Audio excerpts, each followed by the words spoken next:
Relation between small G capital G. तो आज आप लोगों का डे 2 है, तो रिकॉर्ड हो रहा है, देखना ज़रा, ठीक है। तो अब देखो स्मॉल जी कैपिटल जी में लेक्चर नंबर 2 हूँ आज 21 अक्टूबर 2020। तो कल हमने जो पढ़ा था, कल मैंने बताया था आपको न्यूटन्स लॉ ऑफ ग्रेविटेशन। क्या बताया था? Newton's law of gravitation. Newton law of gravitation में मैंने बताया था F equal to capital G MEM upon RE square होता है। कैपिटल F इक्वल टू मतलब force, gravitational force, attractional force या जो भी चीज़ें होती हैं जो कि फोर्स लगता है पार्टिकल के मासेस के बीच में, तो वो फोर्स जो होता है capital G MEM upon RE square के बराबर होता है। ये तब होता है, ये फॉर्मूला तब लगाते हैं हम जब आपका ऑब्जेक्ट कभी अर्थ के सरफेस पर रखा रहता है। किस पे रखा रहता है? अर्थ के सरफेस पर रखा रहता है। F equal to GMEM upon RE square रखेंगे। अगर अर्थ के सरफेस पर वो नहीं है, मतलब दो मासेस आर डिस्टेंस पर हैं, two masses are situated R distance, तो तब हम फॉर्मूला कहते हैं F equal to capital G MM M1 M2 upon R square. तो यहाँ तक हमने कल पढ़ा दिया ना। तो आज आपका चलेगा relation between small g and capital G, कि स्मॉल जी क्या है? Gravitational acceleration. कैपिटल जी क्या है? Gravitational constant. तो ग्रेविटेशनल एक्सेलरेशन और ग्रेविटेशनल कांस्टेंट के बीच में हम रिलेशन क्या करेंगे? आज बनाएंगे। ठीक, स्मॉल जी कैपिटल जी में क्या रिलेशन होता है। तो अगर पहले हम ऐसा मान लेते हैं कि कोई ऑब्जेक्ट M1 मास का है, या एक ऑब्जेक्ट है जिसका मास M है, स्मॉल m मास का ऑब्जेक्ट, वो अर्थ के सरफेस पर रखा है। पहले हम ऐसा मान लेते हैं, लिख लीजिए, let an object of mass small m, let an object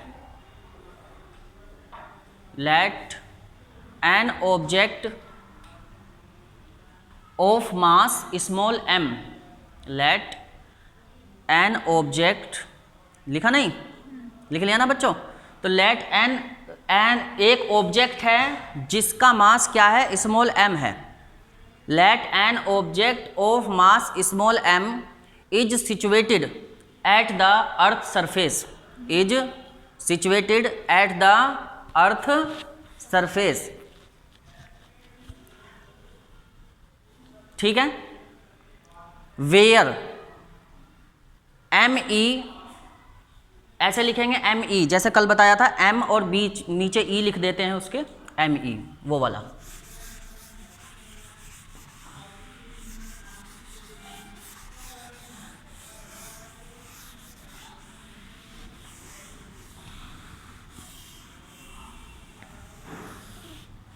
तो जैसे कि आपको बताया कि मान लीजिए कि एक ऑब्जेक्ट स्मॉल m मास का है जो कि अर्थ के सरफेस पर रखा है। किस पर रखा है? अर्थ के सरफेस पर रखा है। तो यहाँ पर होता है अर्थ का सेंटर O। क्या होता है? अर्थ का सेंटर O, और ये हो गया O से लेकर के अर्थ के सरफेस तक का डिस्टेंस। तो इस डिस्टेंस को कहते हैं हम RE। क्या बोलते हैं? RE। जैसा कि मैंने आपको कल भी बता दिया था कि अगर मान लीजिए ऑब्जेक्ट आपका अर्थ के चलिए यहाँ पर, हाँ बेटा 9th क्लास है, उधर बैठ जाइए, या इधर बैठ जाओ, इधर से सही दिखाई दे जाएगा आपको। जहाँ पर भी आपको मन करे वहाँ बैठ जाओ, बस एक सीट पर बच्चा एक ही बैठेगा, ये ध्यान रखेंगे, ठीक है। तो अगर मान लीजिए अर्थ के सरफेस पर M मास का ऑब्जेक्ट रखा है, किस पर रखा है? अर्थ के सरफेस पर M मास का ऑब्जेक्ट रखा है। तो जैसा मैंने आपको कल बताया था कि जब कोई भी ऑब्जेक्ट अर्थ के सरफेस पर होता है, जब कोई भी ऑब्जेक्ट अर्थ के सरफेस पर होता है, तो अर्थ का सेंटर उस पर ग्रेविटेशनल फोर्स लगाता है। कौन लगाता है? अर्थ का सेंटर उस पर ग्रेविटेशनल फोर्स अप्लाई करता है। इसी वजह से हम कहते हैं कि अगर ऑब्जेक्ट अर्थ के सरफेस पर है तो उस वक्त ऑब्जेक्ट और अर्थ के बीच का जो डिस्टेंस होता है वो रेडियस के बराबर होता है। किसके बराबर होता है? रेडियस के बराबर होता है। जबकि अगर दो मासेस हैं उनके बीच में फोर्स कैलकुलेट करना, तो उनके बीच की डिस्टेंस को मानना ही पड़ेगा, R डिस्टेंस मानना पड़ेगा। जैसे मैंने तुम्हें समझाया था कि जैसे मान लीजिए ये सरफेस दीवार हो गई, इसके ऊपर डस्ट पार्टिकल जमे हुए हैं, तो डस्ट पार्टिकल जिस फोर्स से वो चिपक रहे हैं तो वो भी एक फोर्स होता है। तो उसको एट्रैक्शन फोर्स बोला जाता है। तो एट्रैक्शन फोर्स जब डस्ट पार्टिकल और इस दीवार के बीच में हम कैलकुलेट करेंगे तो उनके बीच की डिस्टेंस को आर मानेंगे। क्या मानेंगे? आर मानेंगे। उनके बीच की डिस्टेंस हमें देखनी पड़ेगी, लेकिन यहां पर हम आर ई मानेंगे जब ऑब्जेक्ट अर्थ के सरफेस के ऊपर होता है। तो इसीलिए according to Newton's law, according to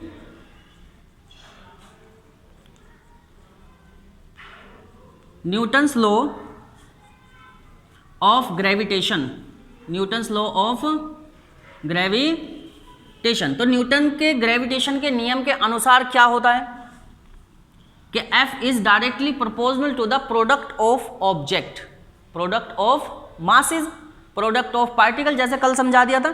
तो यहां पर मास, जो अर्थ का मास हम क्या बताते हैं? एम ई बोलते हैं। तो अर्थ का मास क्या हो गया? एम ई, और मल्टीप्लाई किससे कर देंगे? मास से कर देंगे, जो ऑब्जेक्ट का मास है, जो ऑब्जेक्ट उस पर रखा है। तो एम ई एम क्या हुआ? एफ प्रोपोर्शनल एम ई एम। क्लियर है सबको? उसके बाद इनके बीच में डिस्टेंस कितना है? आर ई के बराबर, क्योंकि जब डिस्टेंस अर्थ के सरफेस के ऊपर जब कोई ऑब्जेक्ट होता तो तब डिस्टेंस क्या मानते हैं? आर ई मानते हैं। इसीलिए एफ प्रोपोर्शनल 1/r ई का क्या होगा? स्क्वायर हो जाएगा अकॉर्डिंग टू न्यूटन्स लॉ। तो न्यूटन के नियम के अनुसार क्या होता है कि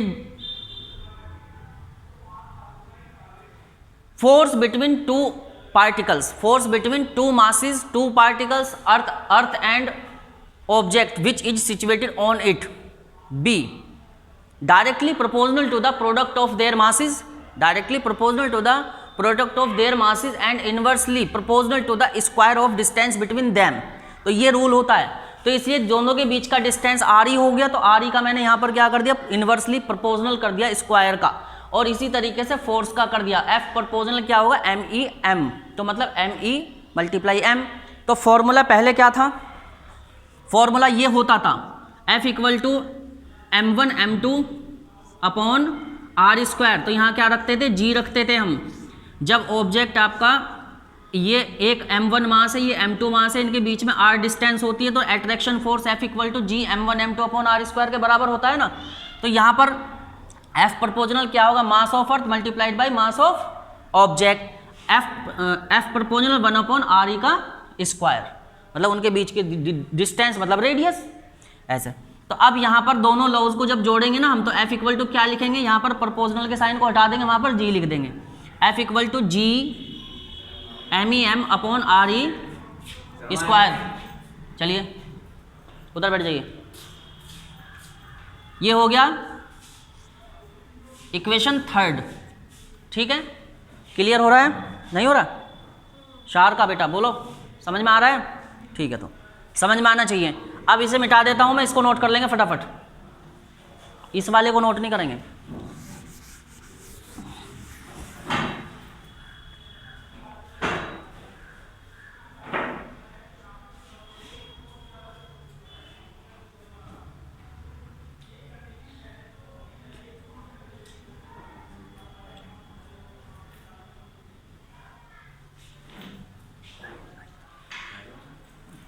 तुम आओ, तुम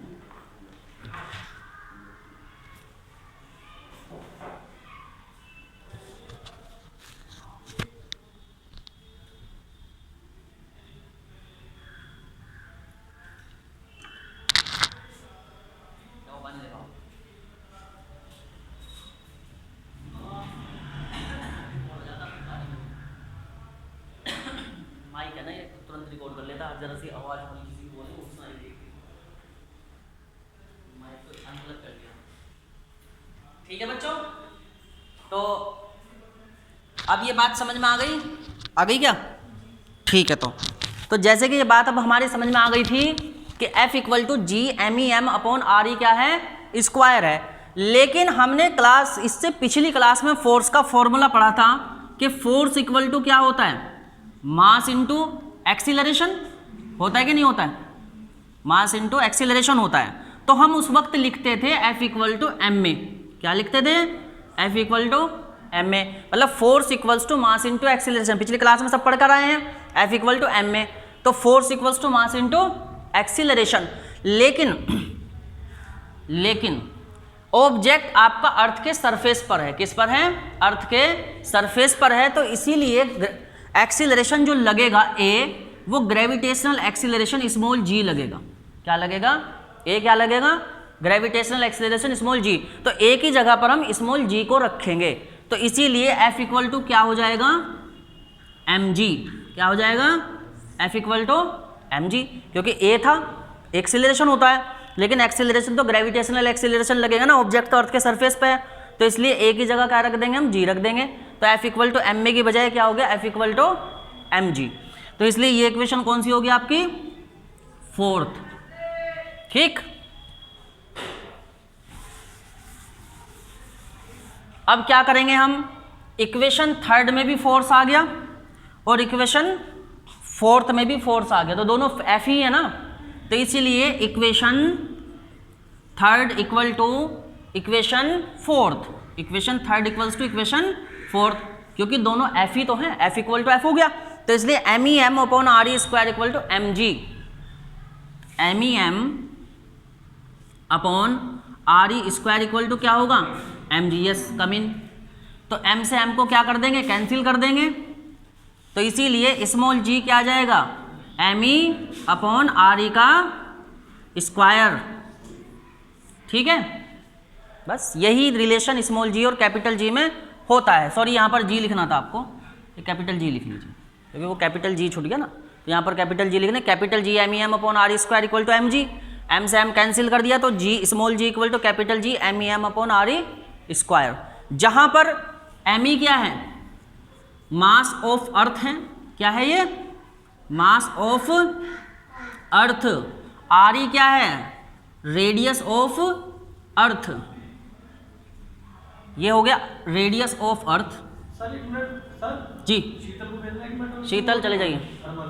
तो एम ई क्या हो गया, मास ऑफ अर्थ हो गया, आर ई क्या हो गया, रेडियस ऑफ अर्थ, और कैपिटल जी क्या हो गया, ग्रेविटेशनल कांस्टेंट, स्मॉल जी क्या हो गया, ग्रेविटेशनल एक्सीलरेशन। क्लियर हो गया सबको, जल्दी फटाफट नोट करो, अगला टॉपिक करेंगे।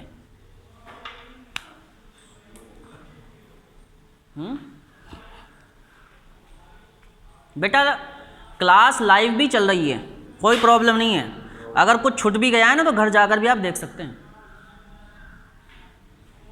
तो वो YouTube पर जाओगे ना आप, तो घर जाकर भी देख लोगे, परेशान ना हो बिल्कुल भी। सिद्धार्थ चौहान की क्लास है ये।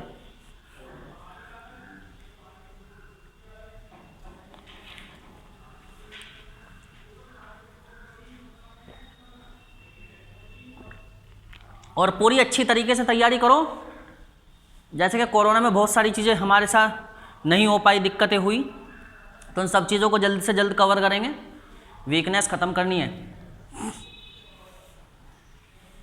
और टेक्नोलॉजी का फ़ायदा भी उठाएंगे हम लोग। नहीं उठाएंगे क्यों बच्चों, टेक्नोलॉजी का पूरा फ़ायदा उठाया जाएगा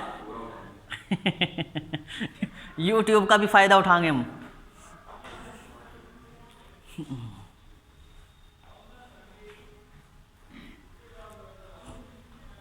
इसीलिए जो बच्चे नहीं पहुंच पा रहे हैं, चलिए जो बच्चे नहीं पहुंच पा रहे हैं वो YouTube से बेनिफिट उठा लेंगे एजुकेशन का, वो घर पर भी बैठ कर उन्हें ऐसा ही महसूस होना चाहिए कि क्लास चल रही है। क्या बेटा, जल्दी लिखो फटाफट।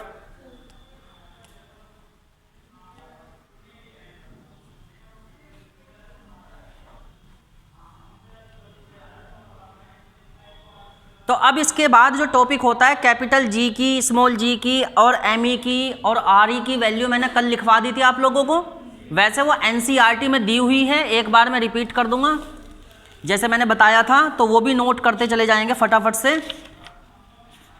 चैप्टर कौन सा ओपन किया हुआ तुमने, चैप्टर खोलो, ग्रेविटेशन मैटर का चैप्टर खोले बैठे,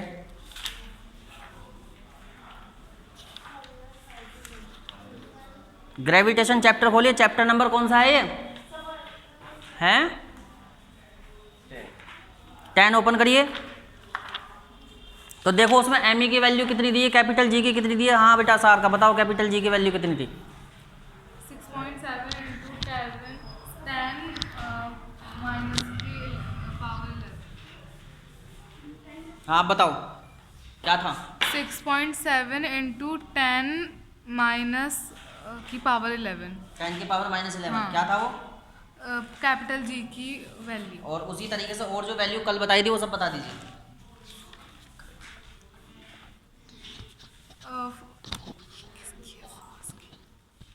कैपिटल जी की वैल्यू थी 6.7 10 की पावर -11। उसी तरीके से आर ई की वैल्यू, रेडियस ऑफ अर्थ की वैल्यू लिखवाई थी, वो कितनी थी?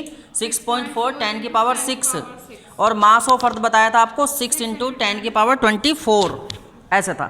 ठीक, तो जिस भी स्टूडेंट का नाम बताया जाएगा उसको बतानी होगी वैल्यू को, ठीक है, जिसका भी नाम बोलेंगे हम। चलो, ठीक है, चलो भाई। अब इसके बाद सबने लिख ही लिया होगा, नहीं लिखा? जल्दी लिखो। तो इसके बाद टॉपिक में क्या है देखो, NCERT पेज नंबर है हमारे पास 135। 135 पे दिया है to calculate the value of small G. तो to calculate the value of small G की वैल्यू हम कैलकुलेट करेंगे। फिर इसके बाद हम क्या कैलकुलेट करेंगे? एक एग्जाम्पल दिया है 10.1, उसमें कहा the mass of the earth is 6.10 की power 24 kg and that of the moon is 7.4 10 की power 22 kg if the distance between the earth and the moon is 3.84 into 10 की power 5 kg। Calculate the force exerted by the earth on the moon. तो अर्थ ने moon पर कितना force लगाया है उसको calculate करना है। कैपिटल जी की वैल्यू आपको दी गई है 6.7 10 की पावर -11। कैपिटल जी की यूनिट बहुत इंपॉर्टेंट होती है, वो याद करनी पड़ेगी आपको, न्यूटन मीटर स्क्वायर पर किलोग्राम स्क्वायर। क्या होती है कैपिटल जी की यूनिट? न्यूटन मीटर स्क्वायर पर किलोग्राम स्क्वायर। तो इसके बाद हम स्मॉल जी कैपिटल जी के रिलेशन को कर चुके हैं। केपलर लॉ आपको मुझे पढ़ा दिया था मैंने पहले, यूनिवर्सल लॉ ऑफ ग्रेविटेशन हो गया। अब एग्जाम्पल नंबर 10.1 करेंगे, फिर उसके बाद फ्री फॉल करेंगे और फिर स्मॉल जी की वैल्यू हम कैलकुलेशन मेथड से कैलकुलेट करेंगे। Motion of object under the gravity force of the earth calculate करना है। हाँ, मास और वेट कैलकुलेट करना है, बस यहीं पर शायद। फिर उसके बाद प्रेशर होगा, तो आर्किमिडीज प्रिंसिपल है, बस ये करना है। चलिए, तो कुछ एग्जाम्पल्स बीच बीच में जो आते रहेंगे उनको हम एक्सप्लेन करते चलेंगे फटाफट। तो मुझे लगता है सबने लिख भी लिया होगा।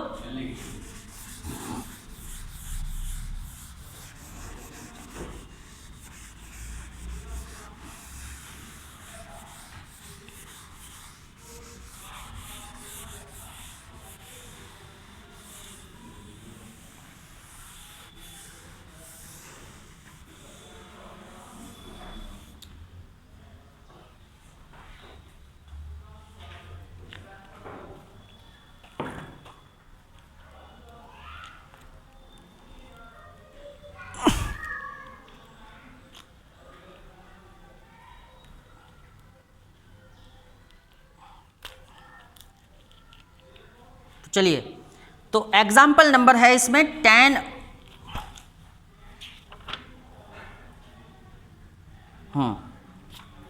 एग्जाम्पल नंबर दिया है 10.1। पेज नंबर ओपन कर लेंगे सब 134, पेज नंबर 134। तो पेज नंबर 134 पर एग्जाम्पल दिया है 10.1। एग्जाम्पल कौन सा दिया है? 10.1। तो 10.1 में हमें मास का, एक तो अर्थ दी है, अर्थ का मास दिया है, और फिर हमें मून का मास दिया है। तो यहाँ पर हम इसको अर्थ मान लेते हैं। क्या मान लेते हैं? ये अर्थ है। तो अर्थ का जो मास होता है वो m ही होता है, वो हम समझा दिया आपको। उसके बाद थोड़ी दूरी पर ये मून मान लेते हैं जो कि ऑर्बिट में घूम रहा होगा इसकी।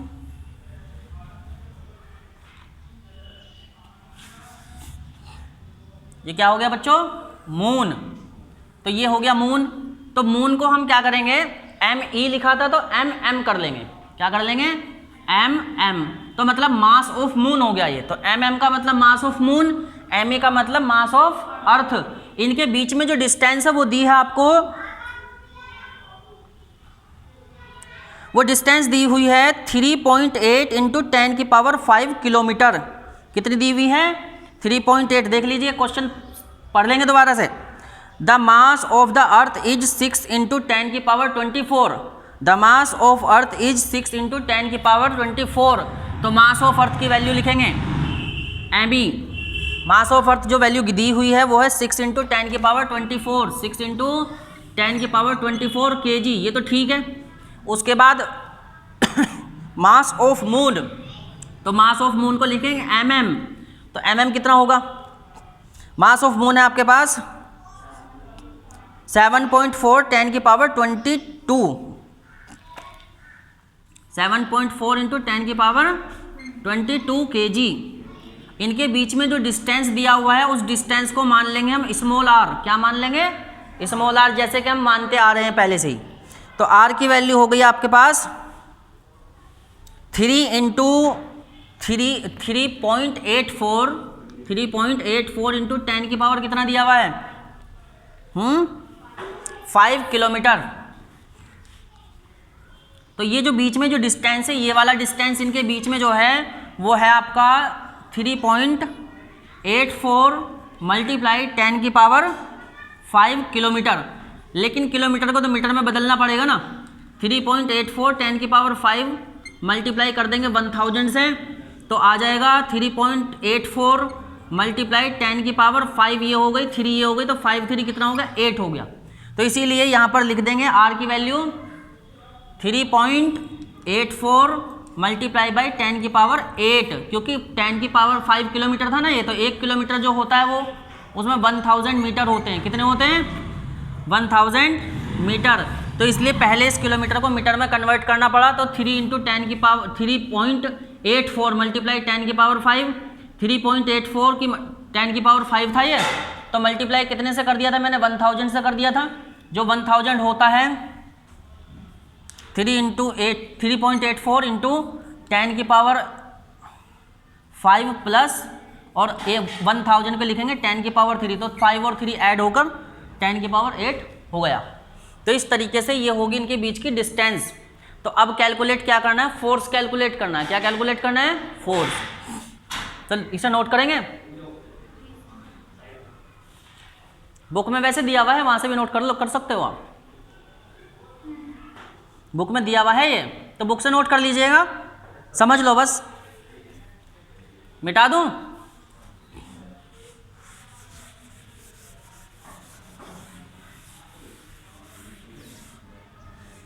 बुक में दिया है, बुक से ही नोट कर लीजिएगा।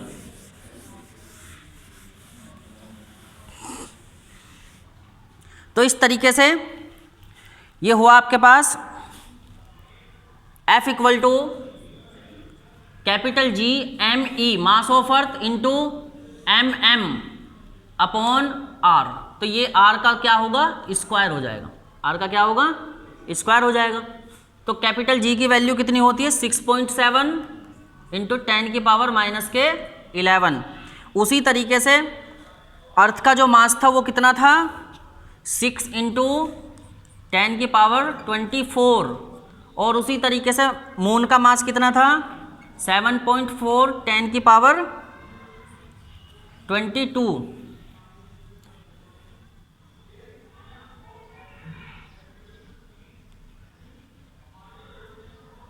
अपॉन फिर रेट इनके बीच में डिस्टेंस कितना निकाला था हमने? 3.84 इंटू 10 की पावर कितना आ गया था? 8 आ गया था। तो इसका क्या कर देंगे? स्क्वायर कर देंगे। तो ये कैलकुलेट करने के बाद आपको मिल जाएगा 2.02। अगर किसी को फिर भी कोई प्रॉब्लम हो तो पूछ लेगा वो। 10 की पावर 20 न्यूटन। तो कैलकुलेशन अगर नहीं हुई ना घर पर तो मुझे बता दीजिएगा। देखो 24 ये हो गया, 22 ये होगा, तो 24 22 को ऐड कर देंगे, 11 सब्ट्रैक्ट कर देंगे। समझ रहे हो ना मैं क्या कह रहा हूँ? देखो 22 में 24 को ऐड कर देंगे क्योंकि सेम पावर है ये, और ये माइनस में है तो इसको सब्ट्रैक्ट कर देंगे। 6.7 की मल्टीप्लाई 6 से करेंगे, फिर 7.4 से करेंगे, ठीक। और नीचे 3.8 की मल्टीप्लाई 3.8 से करेंगे, और 8 की पावर 10 की पावर 8 का स्क्वायर था, तो 10 का पावर 8 का स्क्वायर किस में कन्वर्ट हो जाएगा? 16 हो जाएगा, ठीक। कैलकुलेशन कितने बच्चे कर लेंगे? रेज अप योर हैंड, सभी कर लेंगे ना, ठीक है। तो इसके बाद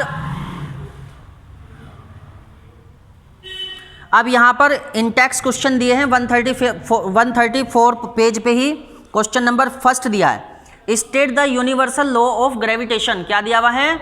state the universal law of gravitation. तो वो जो मैंने कल लिखवाया था वही लॉ स्टेट लिख लेंगे as it is. State the universal law of gravitation वही लिख लेंगे जो मैंने कल बताया था। जो बच्चे नहीं आए थे वो लिख लीजिए, मैं दोबारा बोल देता हूँ।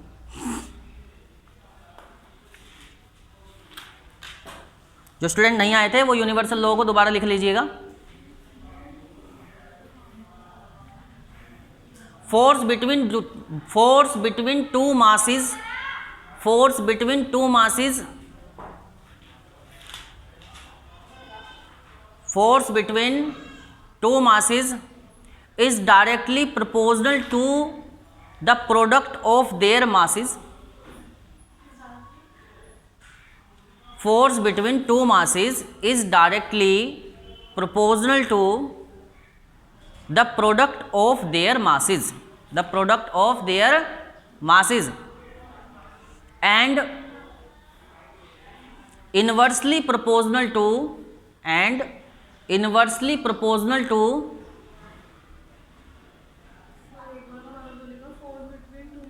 force between two masses is directly proportional to the product of their masses.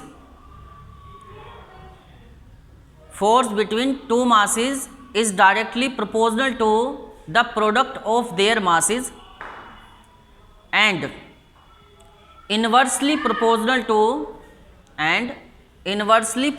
to square of distance between them, square of distance between them। तो ये आपके पहले क्वेश्चन का जवाब हो गया जिसमें ये कहा है state the universal law of gravitation. क्या कहा गया है? State the universal law of gravitation,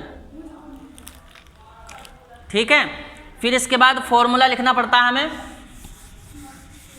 पहले तो ये जो मैंने लिखवाया वो लिखेंगे, फिर जब ये लिख लेंगे ना, बेटा बात बंद करिए, जब ये लिख लेंगे तो इसके बाद क्या होगा कि यहाँ पर ये मास हम m1 मान लेंगे, ये क्या कर लेंगे m2 मान लेंगे, इनके बीच का डिस्टेंस r मान लेंगे। तो न्यूटन के नियम के अनुसार F proportional m1 m2 upon m1 m2 हो गया। उसी तरीके से F proportional 1 upon r square हो गया, क्योंकि force between two masses is directly proportional to the product of their masses. तो दोनों के दोनों मासेस का मैंने प्रोडक्ट कर दिया तो F प्रोपोर्शनल m1 m2 हो गया।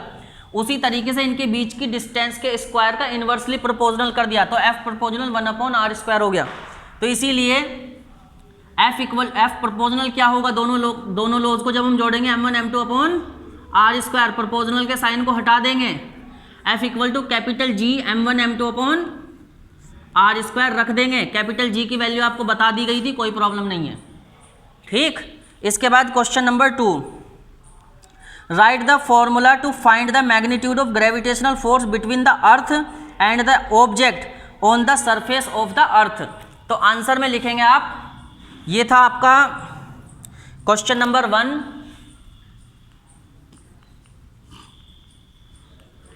NCERT, पेज नंबर है, देखो कौन सा है पेज नंबर 134, यही तो है पेज नंबर 100। तो इसके क्वेश्चन नंबर 1 में आंसर दे दिया हमने, न्यूटन का रूल लॉ ऑफ ग्रेविटेशन लिखवा दिया और फिर ये लिखना है। क्वेश्चन नंबर 2 में क्या करना है कि अब ऑब्जेक्ट आपका अर्थ के सरफेस पर है, किस पर है?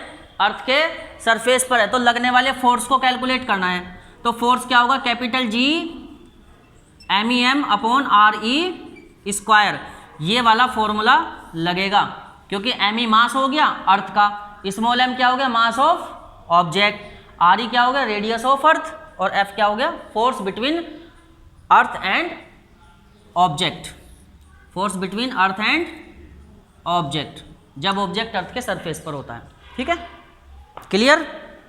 चलो भाई, तब इसके बाद है स्मॉल जी कैपिटल जी का रिलेशन दिया है बुक में, वो करा दिया मैंने, कोई प्रॉब्लम नहीं। अब हम करेंगे the calculation of value of small G. तो अब हम क्या कैलकुलेट करेंगे? स्मॉल जी की वैल्यू कैलकुलेट करेंगे। तो पेज नंबर 135 पर वैल्यू दी हुई है, निकाली गई है। Small G equal to capital G M upon R square कर दिया था, M वहाँ पर मास ऑफ अर्थ लिया गया है और R E radius of earth लिया गया, कैलकुलेशन कर देंगे, एज इट इज कॉपी कर लीजिएगा। इसके बाद आता है motion of object under the gravity. लिखिए motion of object under gravity, motion of object under gravity. क्या लिखेंगे? Motion of object under gravity. तो मोशन वाले चैप्टर में हमने 3 इक्वेशन ऑफ मोशन को पढ़ा होगा, मोशन वाले चैप्टर में हमने 3 इक्वेशन ऑफ मोशन को पढ़ा होगा। तो उसमें 3 इक्वेशन ऑफ मोशन होती हैं। फर्स्ट इक्वेशन ऑफ मोशन होती है v equals to U plus A T, first equation होती है v equals to U plus A T. दूसरी होती है s equals to U T plus half A T square. Third equation होती है v square equal to U square plus 2as। तो ये total 3 अभी लिखवाएंगे, सुन लो पहले, एकदम से मत लिखो, पहले सुन तो लो, पहले पूरी बात, कहाँ क्या जा रहा है। तो मोशन अंडर ग्रेविटी क्या होता है? Motion under gravity. तो मोशन अंडर ग्रेविटी को क्या, what is the meaning of motion under gravity? अगर कोई ऑब्जेक्ट ऊपर से नीचे गिरता है, अगर कोई ऑब्जेक्ट ऊपर से नीचे गिरता है तो तब कहा जाता है कि object is moving under gravity, मतलब ऑब्जेक्ट जो है मोशन अंडर ग्रेविटी कर रहा है। अगर ऑब्जेक्ट को अर्थ के सरफेस से ऊपर फेंका जाता है, अगर अर्थ के सरफेस से ऑब्जेक्ट को ऊपर फेंका जाता है तो भी कहा जाता है कि object is moving under gravity. तो ग्रेविटी में ऑब्जेक्ट मूव तब करता है जब वो अर्थ के सरफेस की तरफ आ रहा हो या अर्थ के सरफेस से ऊपर जाता है, तो उसी वक्त कहा जाता है मोशन अंडर ग्रेविटी। ऐसे नहीं कहा जाता कि जैसे मान लीजिए हम घूमते फिर रहे, वो मोशन अंडर ग्रेविटी नहीं होता, वो क्या होता है? सिर्फ मोशन होता है। ठीक है, चलिए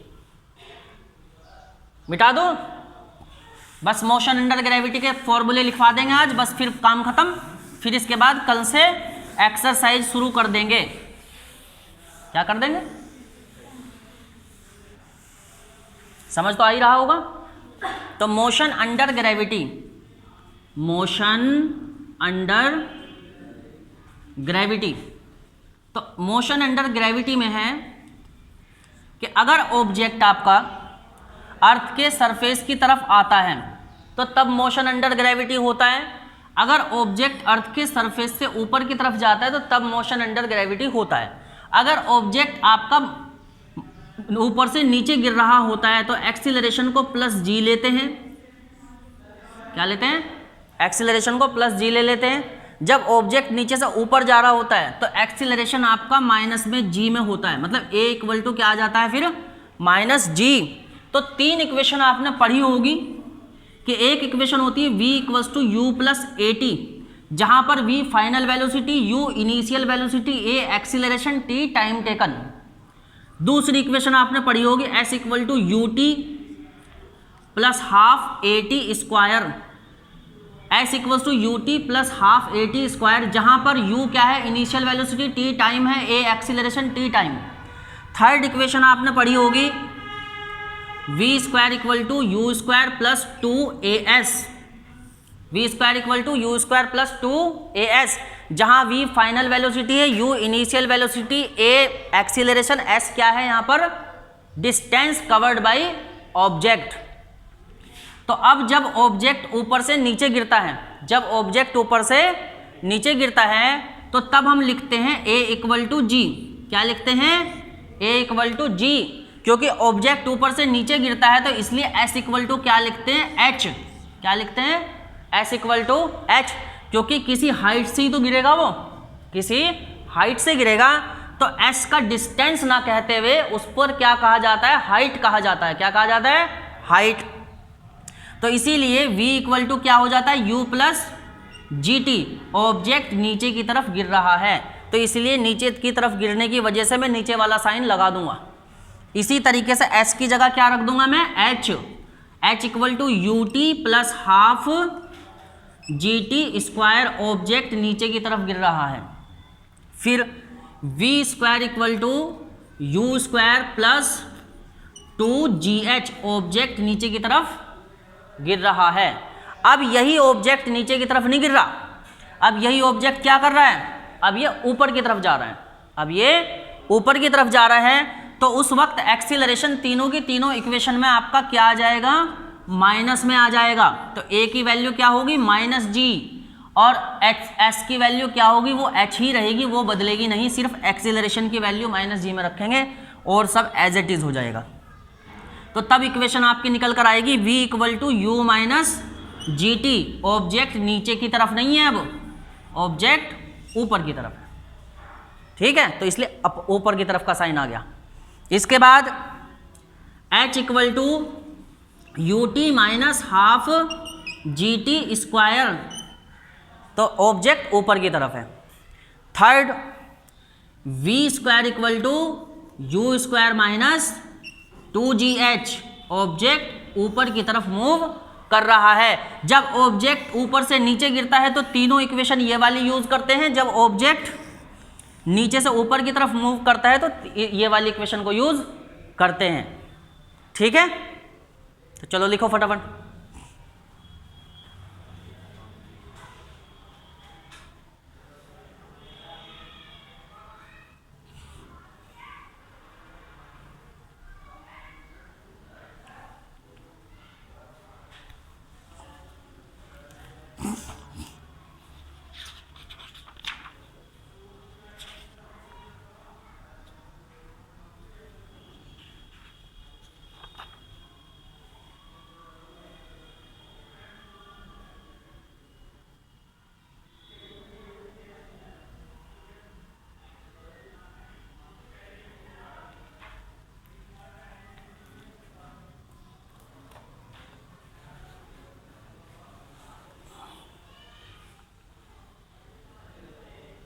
लिख लिया। अब लिखेंगे फ्री फॉल, क्या लिखेंगे, फ्री फॉल।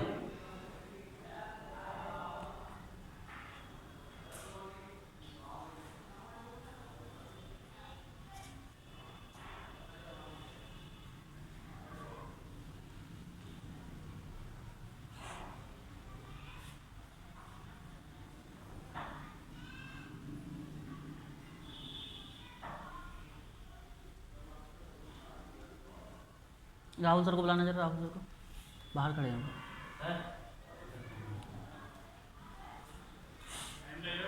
हाँ सर 10 मिनट 10-15 मिनट, एक उधर क्लास में चले गए सर, ठीक, हाँ आप रेस्ट कर लीजिए, ठीक है, हो गया। तो मोशन अंडर ग्रेविटी क्लियर है। इसके बाद लिखेंगे फ्री फॉल, क्या लिखेंगे, फ्री फॉल। तो फ्री फॉल की डेफिनेशन लिखेंगे, तो when object is moving under gravity, when object is moving under gravity then its motion is called free fall. तब उसकी मोशन क्या कही जाती है, फ्री फॉल कही जाती है, क्योंकि जब ऑब्जेक्ट बिल्कुल ऊपर से नीचे गिरता है तो वेटलेस हो जाता है। क्या होता है वो, वेटलेस हो जाता है। देखो इसका एग्जाम्पल आप डेली लाइफ में करना, कैसे करोगे कि वेटलेसनेस का हम किस तरीके से करें। एक बहुत अच्छी मॉल में लिफ्ट लगी हुई हो, क्या लगी हुई हो, लिफ्ट। तो जब ऊपर जाओगे तुम तो तब तो कुछ तुम्हें लगेगा कि हाँ भाई हम ग्रेविटी से बाहर जा रहे हैं, मतलब उस वक्त क्या होता है कि ग्रेविटी प्लस में होती है। क्या होती है, ग्रेविटी प्लस में होती है। तो आपका जो वेट होता है तो वेटलेस हो जाते हो आप। कैसे कि W इक्वल टू क्या होता है, mg। क्या होता है बच्चों, W इक्वल टू mg होता है, ठीक। तो वेटलेस मतलब अगर ग्रेविटी ना रहे तो आपका W m के बराबर हो जाएगा। तो W किसके बराबर हो जाएगा, m के, मतलब वेटलेस हो जाओगे तुम। तो वेटलेस कब महसूस करते हैं, जब हम लिफ्ट में होते हैं। तो जब आप लिफ्ट में ऊपर जा रहे होते हैं तो तब आपको कुछ ऐसा फील नहीं होने का, लेकिन जब तुम ऊपर से बिल्कुल नीचे गिरोगे, जब तुम ऊपर से नीचे गिरोगे और उस वक्त लिफ्ट का जो ऊपर खींचने वाला नीचे ले जाने वाला वो खराब हो जाए और तुरंत वो ग्रेविटी से ही गिर रहा हो नीचे, तो तब आपको बिल्कुल वेटलेसनेस का अनुभव होगा। बस ये है, ध्यान रखने वाली बात यह है कि लिफ्ट कुछ अच्छी क्वालिटी की होनी चाहिए। जैसे कोई नया मॉल खुला हो, नई लिफ्ट हो ना, तो उसमें बैठ के ऊपर से नीचे जाके देख लेना, तो आपका ऐसा ही फील होगा, आपको ऐसा महसूस होगा कि तुम ऊपर उड़ से रहे हो, हैं। हाँ तो लिखो फ्री फॉल की definition, when object is moving under gravity, when object is moving under gravity comma, मतलब या तो ब्रैकेट में लिख लो, कोमा लिख लो या और लिख लो, जैसा आपका मन करे वैसे लिख लो। When object is moving under gravity और when object is falling, when object is falling from a point due to gravitational force, due to gravitational force, then its motion is called free fall, then its motion is called free fall. तो समझ लेंगे।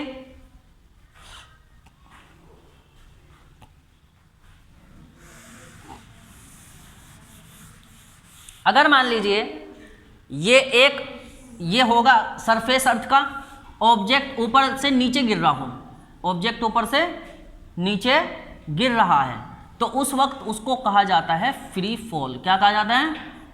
Free fall. When object is moving under gravity then its motion is called free fall. ठीक है, तो ये free fall होता है।